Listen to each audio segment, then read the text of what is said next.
Hey, hello guys, today I'm going to show you how to easily fix the League of Legends critical error you get when loading up the game. Now it's a very easy process, so let's get straight into it. Now the first step that you want to take is locate your League of Legends application. Now you can do this by search or simply locating the desktop icon. Now here we're going to right click it and open up the file location. Now here we're inside the Riot client file location.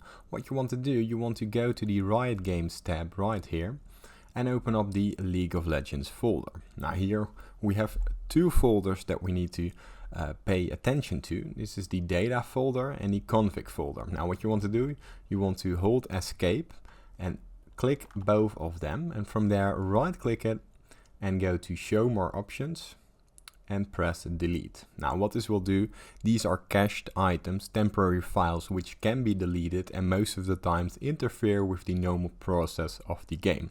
Now from there we can close down this folder and open up League of Legends again.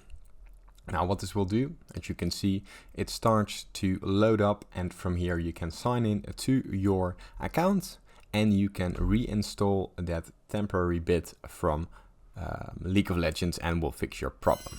Now, if this tutorial was helpful, please consider subscribing to my YouTube channel. This helps me out a lot, and thank you for watching.